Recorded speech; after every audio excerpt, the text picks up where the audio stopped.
Have you ever wondered who truly shapes the rules we live by? I mean, who are the unseen hands behind the policies that affect your everyday life? From taxes to local schools. Today, we're embarking on a deep dive. We're pulling back the curtain on a fascinating but often pretty private world, the preferences and political activities of America's wealthiest. That's right. And for this exploration, we're drawing on some really insightful sources, including key excerpts from Temin Chapter 7, Preferences of the Very Rich. We're going to explore how an incredibly tiny fraction of the population influences and, well, often directs, the entire political system. It's a compelling look at power, really. Yeah, absolutely. Our mission today is to uncover the specific desires of different tiers of the rich, and importantly, connect them directly to real-world political decisions. We'll be using a powerful concept called the investment theory of politics as our guide. Get ready for some, well, genuine aha moments, I think, that reveal the hidden mechanics of influence. And just to set the stage, here's a statistic that might surprise you.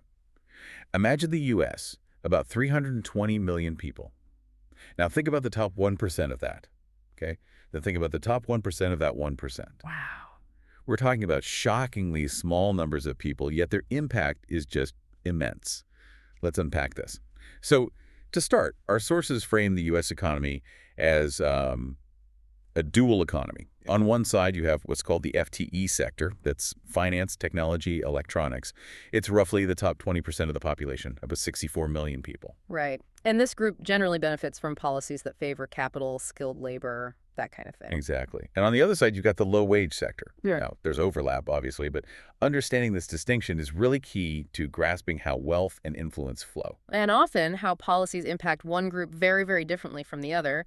And within that FTE sector, we zoom in even further to define the very rich. As we climb this wealth ladder, the numbers shrink dramatically, but their influence, well, it often grows exponentially. Okay, so what are these tiers? At the first tier, we have the top 1% of the total U.S. population. That's about 3.2 million people. Moving up, we find the top 1% of the 1%. That's roughly 32,000 individuals. Our sources describe them as leading financial and business managers. 32,000, that's already tiny. It is. And then at the very apex, the top 1% of the 1% of the 1%. This is the most exclusive tier, just about 320 people. 320 people. Yeah. This tiny group represents 3/4 of the Forbes 400 list of America's wealthiest. It's truly a sliver of a sliver. Incredible.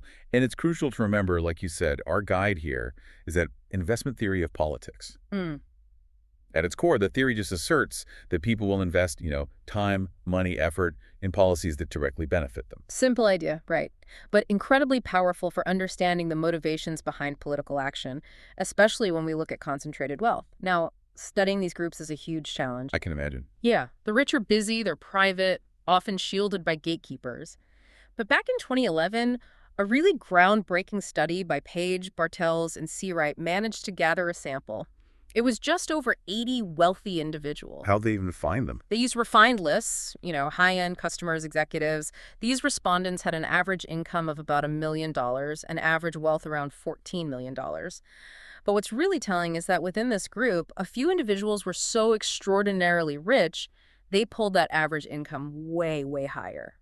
So the average hides some extreme wealth at the top. Exactly. It shows just how concentrated riches are at the very top. And these individuals also reported constant political activity, like personal contacts with government officials. Okay, so this rare peek behind the curtain, what did it show? What were their priorities?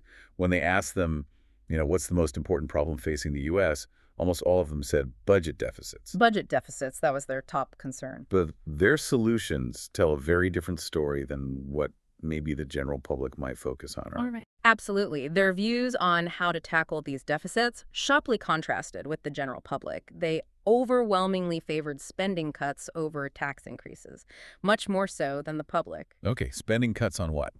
Well, when it came to government spending, they supported areas like infrastructure and scientific research, things that can directly benefit business and investment. Makes sense from their perspective. Right. But they explicitly did not support social welfare programs, things like Social Security, food stamps. And even though they expressed concern about unemployment, they rejected federal programs to help the unemployed find jobs. And they were largely negative about the minimum wage and the earned income tax credit. What about things like schools or healthcare? less willing to pay more taxes for good schools or universal health coverage. Instead, they favored private spending for education. And a core desire, really strong, was to reduce regulation. Reduce regulation. Yeah, and the wealthiest individuals within that sample were even more vehemently in favor of this. So what this tells us, it seems, is that the wealthiest 1% aren't just looking to save money on taxes. They're actively shaping a specific vision of government, one that largely prioritizes, well, capital over social safety nets. Private solutions over public services. And deregulation above all else. It fits with that observation from Christy Freeland you mentioned. Yeah, she noted this group is becoming a kind of trans-global community of peers, maybe more in common with each other than their own countrymen. Right, and she quoted that businessman saying the Western middle-class consumption would have to decline as the world's kind of meet in the middle. It really paints a picture of a distinct worldview, doesn't it? A perspective where global economic integration is maybe prioritized, even if it means shifts for the middle class back home. Yeah. Now, moving up that ladder, the 1% of the 1%, that smaller group, about 32,000 people, Yeah. they're even more intensely focused on lower taxes and more politically active than the broader 1% group. I mean, get this statistic. They contributed over 1/4 of all political contributions in the 2012 election. A quarter of all donations. Yeah. From just 32,000 people. Yeah. And every single U.S. representative and senator elected that year received financial support from them. Over 4/5 of those elected officials got more money from this tiny select group than from all the donors who gave $200 or less combined. Wow. Okay, here's where it gets really interesting for me. These contributions, the sources point out, went to both major parties. Oh, parties. Yeah, we'd like to think of stark differences, right? But figures like Nancy Pelosi, John Boehner, successive Democratic and Republican speakers of the House, Yeah. they were among those representatives whose support from this 1% of the 1% was the strongest. Mm-hmm. So what does that tell us? Is it less about party politics and more about securing certain outcomes, no matter who's technically in charge? Precisely. The investment theory of politics implies exactly that. While these politicians belong to different parties, maybe differ on lots of specific policies, their core stances might not be so different when it comes to issues directly affecting the very rich. They're listening to their funders. They're attentive to that FTE sector, you could say, not eager to upset the apple cart for their major funders. And this brings up which industries are behind this. By far, the most frequent sector is what economists call the FIRE sector. Fire. Finance, insurance, and real estate. Ah, okay. And this helps clarify, maybe, one of the big political decisions of the last decade or so. After the 2008 financial crisis, the financial institutions, the ones that largely caused the crash, were bailed out. But the homeowners whose mortgages went bad, not so much. Right. I remember that disparity. And our sources note this failure actually retarded the nation's recovery. It highlights how the FTE sector often prioritizes its own interests. So what does this mean for their bigger policy goals? You said the sources summarize their desires as wanting to undo the New Deal. Yeah, that's the phrase used. And you can trace the historical roots of this way back. Back to the 1930s, Roosevelt faced huge opposition from business as he tried to tackle the Great Depression. That opposition didn't go away after World War II. It continued, and it merged with certain Southern interests. Think figures like Senator Jesse Helms. He opposed the welfare state, labor unions, integration, framing it all as opposition to socialism. And where did this modern version really gain steam? Well, what's fascinating here is that a key epicenter after WWII was Dallas, Texas, an oil town that boomed during the war. Dallas oil producers link their conservative ideas to thinkers like Ayn Rand and Friedrich Hayek. They argued, interestingly, that the U.S. Constitution wasn't primarily designed to protect individual rights, but actually to restrict government action. Restrict government. How so? In their view, the Constitution's main role was to protect property rights, safeguard states' power from the federal government, and sort of curtail democracy to preserve privilege. Okay, but this brings up that apparent contradiction, right? Proponents of small government, who often benefit massively from government policies. Exactly, and the sources clarify this. Small government for this group doesn't just mean less government overall. It partly means a government that does not help the low-wage sector, wanting to repeal the New Deal, break unions, but crucially transfers through the tax system from the low-wage sector to the FTE sector. Those are deemed fine. So it's less about the size of government and more about who it serves. Precisely. It's about directing its function. And we see concrete examples of this paradox. Take the oil depletion allowance. Congress approved it way back in 1926. It allowed oil producers to deduct 27.5% of their gross revenues from taxable income. Wow, 27.5%. Yeah. Presidents Roosevelt, Truman, Kennedy, even Obama tried to repeal it. All failed. Shows how entrenched these things are. Any other examples? Sure. Businesses using bankruptcy policies to shift costs. Like coal companies in Appalachia going bankrupt, leaving maybe a billion-dollar cleanup bill for others. Or Donald Trump using bankruptcy in Atlantic City to make others pay for his speculative activities. Right. And then, of course, widespread tax avoidance strategies. Real estate loopholes, companies holding profits abroad like Apple, corporate tax inversions like Pfizer tried, and the huge amount of wealth hidden in tax havens. Estimated at $8 trillion of household financial wealth back in 2014, partly exposed by things like the Panama Papers. $8 trillion. Yeah.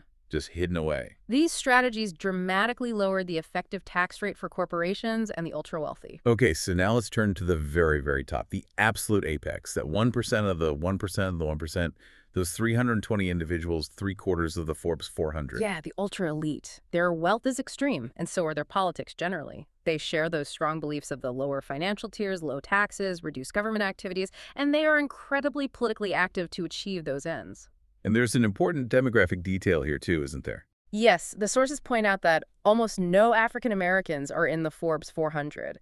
They introduce this powerful idea of racecraft.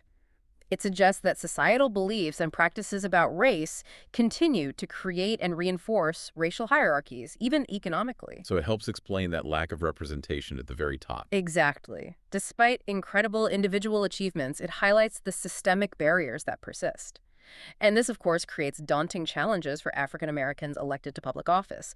Even someone like President Obama faced difficulties advocating for minorities while in power. Right. Now, one of the most prominent examples of this ultra-elite influence mentioned is Charles Koch. Mm-hmm. He was apparently really energized by that 1971 Powell Memorandum, which was like a call to arms for business leaders. And in 1973, he started ALE, the American Legislative Exchange Council. You're right. It operates as a state-level lobbying organization, often under the radar because, who can keep track of all 50 states? Yeah, it's hard for national media to cover. Yeah. And its effectiveness grew as states, maybe starved of resources themselves, lacked their own means to fully investigate proposed laws.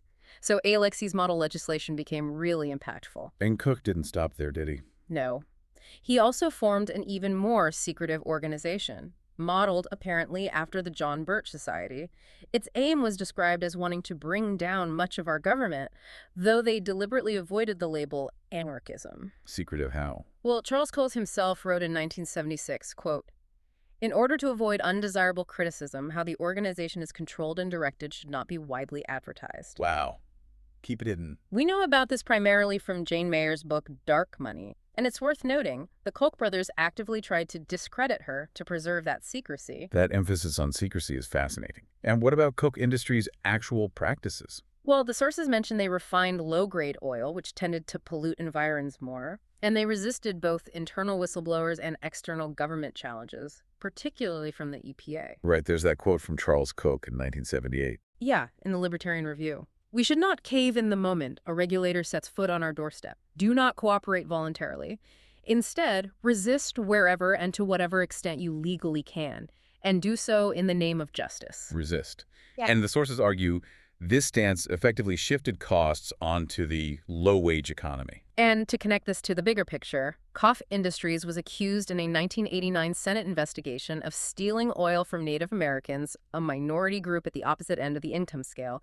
That led to a large judgment against Koch in 1999. Stealing from Native Americans. And the company was also listed as one of the top 10 air polluters in the U.S. in 2010.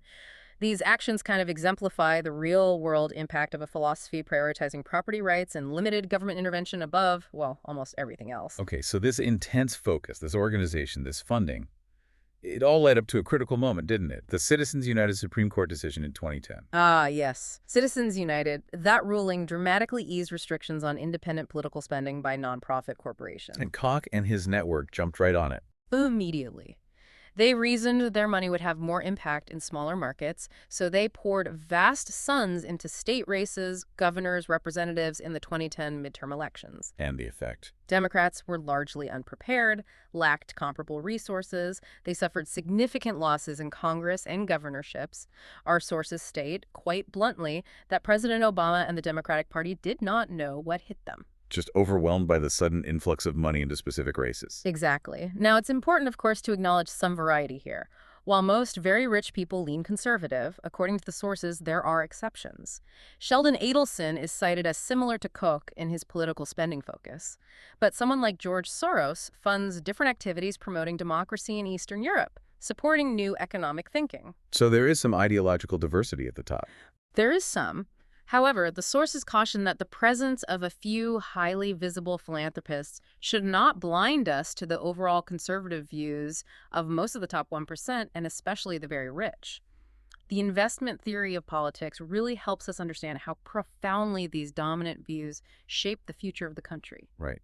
So today, we've gone on a pretty deep dive, haven't we, into the preferences of the very rich. From their views on budget deficits and social programs, right down to their detailed, sometimes hidden, strategies for influencing policy. We've seen how that investment theory of politics helps us understand the motivations and the impacts of these groups, from the broad 1% down to that tiny, exclusive Forbes 400 group. Yeah, it's a complex picture, but the patterns highlighted in the sources are pretty undeniable. And understanding these specific details, the wealth concentration, the political contributions, the specific legislative efforts, it provides crucial context for interpreting the political landscape around us. Yeah, it's not just about what policies are being debated. Exactly. It's also about who is investing heavily in shaping those debates and why, often with historical roots stretching back decades, creating a system that, well, frequently favors the already wealthy.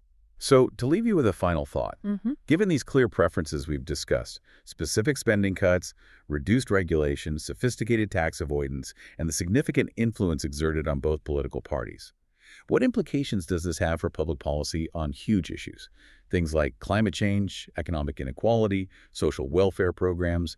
How might this understanding shift your perspective the next time you hear a politician talking about small government or economic growth? Something to definitely consider long after our deep dive ends today.